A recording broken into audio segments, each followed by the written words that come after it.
Bayangkan, ada sebuah negara yang menguasai hampir seperenam daratan di bumi. Negara dengan ribuan senjata nuklir, jutaan personel militer, ekonomi terbesar kedua di dunia pada masanya, dan teknologi yang berhasil mengirim manusia pertama ke luar angkasa. Selama hampir 70 tahun, negara ini menjadi salah satu dari hanya dua adidaya yang menentukan arah politik dunia. Namanya adalah Uni Soviet. Di puncak kejayaannya, banyak orang menganggap Uni Soviet terlalu besar untuk gagal. Bersama Amerika Serikat, negara ini mendominasi Perang Dingin, mempengaruhi puluhan negara, membangun salah satu kekuatan militer terbesar dalam sejarah, dan menjadi simbol dari pertarungan dua ideologi, komunisme dan kapitalisme. Namun, sesuatu yang hampir tak terpikirkan akhirnya terjadi.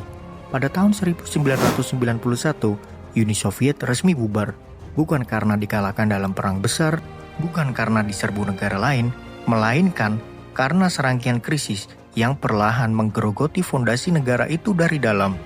Ekonomi yang semakin stagnan, perlombaan senjata yang menguras anggaran, perang Afghanistan yang mahal, bencana Chernobyl yang mengguncang kepercayaan publik, hingga reformasi yang justru mempercepat tuntutan kemerdekaan dari republik-republik anggotanya. Dalam waktu singkat, negara yang selama puluhan tahun menjadi rival terbesar Amerika Serikat menghilang dari peta dunia dan pecah menjadi 15 negara merdeka. Lalu muncul pertanyaan yang masih dipelajari para sejarawan hingga hari ini. Bagaimana mungkin sebuah negara sebesar, sekuat, dan sepenting Uni Soviet bisa runtuh tanpa satupun tentara asing berhasil menaklukkannya? Dalam video ini, kita akan menelusuri perjalanan lengkapnya, mulai dari kelahirannya melalui revolusi, kebangkitannya menjadi sebuah adidaya, hingga rangkaian peristiwa yang akhirnya membuat salah satu negara paling berpengaruh dalam sejarah modern lenyap dari peta dunia. Untuk memahami bagaimana Uni Soviet bisa menjadi sebuah adidaya, kita harus kembali ke Rusia pada awal abad ke-20.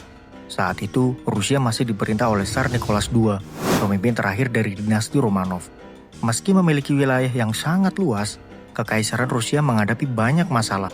Kemiskinan merajalela, industrialisasi tertinggal dari Eropa Barat, dan ketidakpuasan terhadap pemerintahan terus meningkat. Keadaan semakin buruk ketika Rusia ikut terlibat dalam Perang Dunia I pada tahun 1914. Kekalahan di medan perang, krisis pangan, dan runtuhnya perekonomian memicu gelombang demonstrasi besar. Pada Februari 1917, Tsar Nicholas II akhirnya turun takhta, mengakhiri lebih dari 300 tahun kekuasaan dinasti Romanov. Namun, pemerintahan baru gagal mengatasi krisis dan tetap melanjutkan perang. Kekacauan ini dimanfaatkan oleh Vladimir Lenin dan Partai Bolshevik yang menjanjikan perdamaian tanah dan roti bagi rakyat. Pada Oktober 1917, Bolshevik berhasil merebut kekuasaan dalam Revolusi Oktober. Setelah itu, Rusia terjerumus ke dalam perang saudara antara tentara merah pendukung Bolshevik dan tentara putih yang didukung berbagai kelompok anti-komunis serta beberapa negara asing. Perang yang berlangsung hingga 1922 itu menelan jutaan korban. Meski harus menghadapi kondisi ekonomi yang hancur, Bolshevik akhirnya keluar sebagai pemenang. Pada 30 Desember 1922, Rusia, Ukraina, Belarus, dan Federasi Transkaukasia resmi membentuk Union of Soviet Socialist Republic atau Uni Soviet. Negara baru ini dibangun dengan sistem yang berbeda dari negara-negara barat. Seluruh kekuasaan dipusatkan di bawah Partai Komunis. Sementara negara mengambil kendali atas industri, sumber daya, dan perencanaan ekonomi. Ketika Lenin meninggal pada tahun 1924, Uni Soviet masih merupakan negara muda yang penuh tantangan. Namun, fondasi yang telah dibangunnya menjadi awal dari kebangkitan sebuah kekuatan yang dalam beberapa dekade berikutnya akan mengubah keseimbangan dunia. Kurang dari 2 dekade setelah berdiri, Uni Soviet berubah dengan kecepatan yang luar biasa. Di bawah kepemimpinan Joseph Stalin, pemerintah menjalankan industrialisasi besar-besaran melalui program Five Years Plan. Dalam waktu singkat, ribuan pabrik, tambang, jalur kereta api, hingga industri baja dibangun.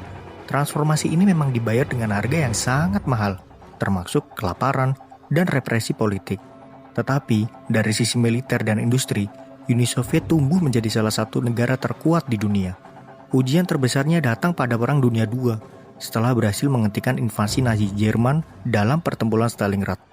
Tentara Merah terus bergerak hingga akhirnya merebut Berlin pada tahun 1945. Kemenangan itu tidak hanya mengakhiri perang di Eropa, tetapi juga mengangkat Uni Soviet menjadi salah satu dari dua negara paling berpengaruh di dunia, sejajar dengan Amerika Serikat. Dari sinilah dimulai Perang Dingin. Meski tidak pernah bertempur secara langsung, kedua negara bersaing hampir di segala bidang. Pengembangan senjata nuklir, teknologi, ekonomi, hingga perebutan pengaruh politik di berbagai belahan dunia. Banyak orang mengira Uni Soviet runtuh karena kalah dari Amerika Serikat.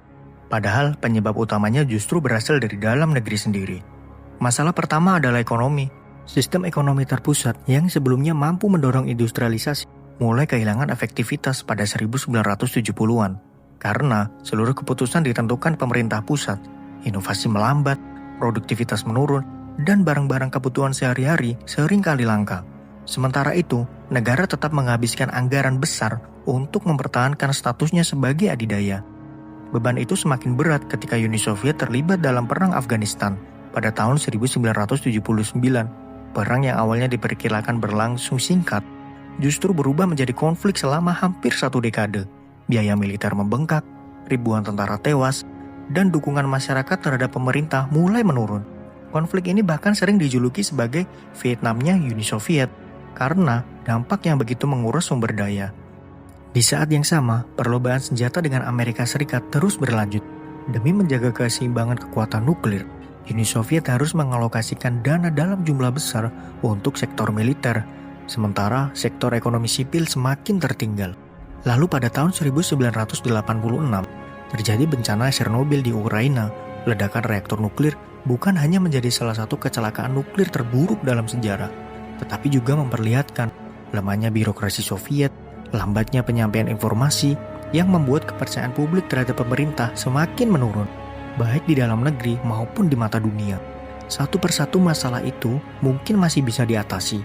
Namun, ketika ekonomi melemah, perang berkepanjangan, anggaran militer membengkak, dan kepercayaan masyarakat mulai hilang, semuanya saling memperkuat hingga menciptakan krisis yang jauh lebih besar.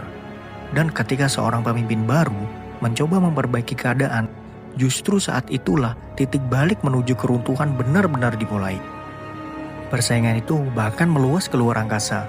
Pada tahun 1957, Uni Soviet meluncurkan Sputnik, satelit buatan pertama di dunia. 4 tahun kemudian, Yuri Gagarin menjadi manusia pertama yang mengorbit bumi.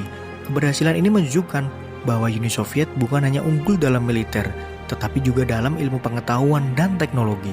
Di puncak kejayaannya, Uni Soviet memiliki wilayah terbesar di dunia, salah satu angkatan bersenjata terbesar, ribuan senjata nuklir, serta pengaruh yang menjangkau Eropa Timur, Asia, Afrika, hingga Amerika Latin. Namun, di balik citra negara adidaya, mulai muncul sebuah kenyataan yang tidak banyak terlihat dari luar. Semakin besar kekuatan yang dibangun, semakin besar pula biaya yang harus ditanggung untuk mempertahankannya. Pada tahun 1985, Mikhail Gorbachev menjadi pemimpin Uni Soviet dengan satu misi yang sederhana, memperbaiki negara bukan membubarkannya. Ia menyadari bahwa masalah Uni Soviet bukan lagi bisa diselesaikan dengan cara lama. Karena itu, ia memperkenalkan dua kebijakan yang kemudian menjadi titik balik sejarah. Yang pertama adalah perestroika, atau restrukturisasi ekonomi. Tujuannya membuat sistem ekonomi Soviet lebih efisien, dengan memberi ruang yang lebih besar bagi mekanisme pasar dan inisiatif perusahaan. Yang kedua adalah glasnost, yang berarti keterbukaan. Sensor media mulai dilonggarkan, masyarakat diberi ruang untuk mengkritik pemerintah, dan berbagai kesalahan masa lalu yang selama puluhan tahun ditutupi mulai terungkap ke publik. Secara teori, kedua kebijakan ini bertujuan untuk menyelamatkan Uni Soviet. Namun, yang terjadi justru sebaliknya. Ketika masyarakat mulai bebas berbicara, mereka tidak hanya mengkritik kondisi ekonomi, tetapi juga mempertanyakan sistem politik yang telah menguasai negara selama puluhan tahun. Di berbagai republik seperti Lituania, Latvia, Estonia, Ukraina, hingga Georgia, tuntutan otonomi bahkan kemerdekaan mulai bermunculan. Situasi semakin memburuk pada Agustus 1991. Sekelompok pejabat garis keras Partai Komunis melancarkan kudeta untuk menggulingkan Gorbachev. dan menghentikan reformasi. Kudeta itu gagal hanya dalam 3 hari, tetapi dampaknya sangat besar. Kegagalan itu menunjukkan bahwa pemerintah pusat telah kehilangan kendali. Republik-republik yang sebelumnya masih ragu, kini semakin yakin untuk memisahkan diri. Ironisnya, reformasi yang dirancang untuk menyelamatkan Uni Soviet justru mempercepat proses keruntuhannya. Negara itu tidak runtuh dalam satu malam, tetapi kehilangan fondasinya sedikit demi sedikit, hingga akhirnya tidak lagi bisa dipertahankan. Setelah kudeta Agustus 1991 gagal, proses keruntuhan Uni Soviet berlangsung sangat cepat. Republik-republik yang sebelumnya masih berada di bawah pemerintahan Moskow mulai menyatakan kemerdekaan satu persatu. Pemerintah pusat kehilangan kendali, sementara Partai Komunis yang selama puluhan tahun menjadi tulang punggung negara praktis kehilangan kekuasaannya. Puncaknya terjadi pada 26 Desember 1991. Uni Soviet resmi dibubarkan.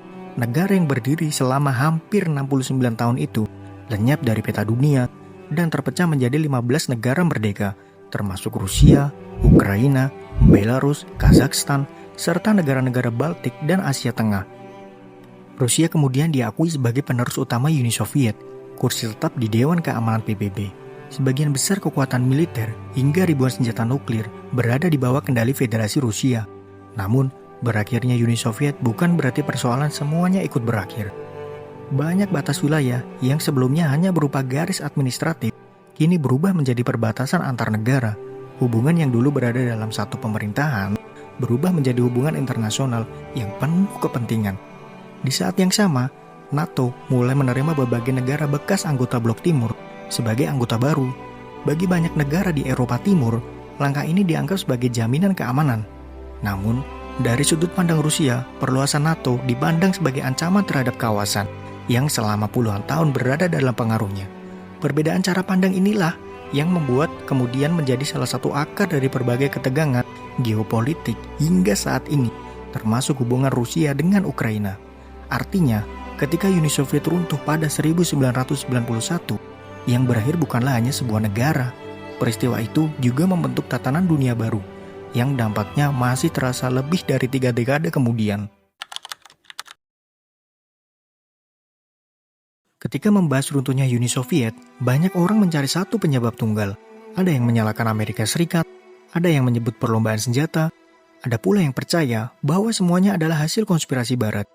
Faktanya, hingga hari ini tidak ada bukti sejarah yang menunjukkan bahwa Uni Soviet dijatuhkan oleh satu operasi rahasia yang secara langsung menyebabkan pembubarannya.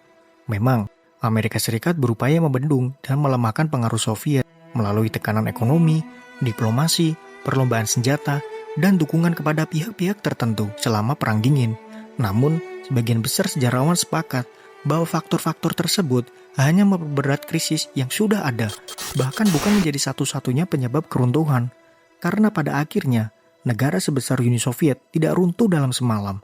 Ia melemah sedikit demi sedikit. Ekonomi yang stagnan, beban militer yang terus membesar, reformasi yang datang terlambat, kepercayaan publik yang mulai hilang, dan ketika fondasi itu sudah rapuh, satu krisis saja sudah cukup untuk membuat seluruh bangunan roboh. Mungkin inilah pelajaran terbesar dari kisah Uni Soviet. Kekuatan sebuah negara tidak hanya diukur dari jumlah tank, rudal, atau luas wilayahnya, tetapi juga dari kemampuan ekonominya, kepercayaan rakyatnya, dan kemampuan pemimpinnya beradaptasi terhadap perubahan zaman. 3 dekade telah berlalu sejak bendera Uni Soviet diturunkan dari Kremlin. Namun, bayangannya masih terasa hingga hari ini. Hubungan Rusia dengan negara-negara tetangganya, perluasan NATO, hingga konflik di Ukraina, semuanya tidak bisa dilepaskan dari peristiwa yang terjadi pada tahun 1991. Dan mungkin, pertanyaan yang paling menarik bukanlah mengapa Uni Soviet runtuh, melainkan apakah benar-benar telah berakhir, atau kita sedang menyaksikan babak baru dari dampak keruntuhannya yang masih terus berlangsung hingga hari ini.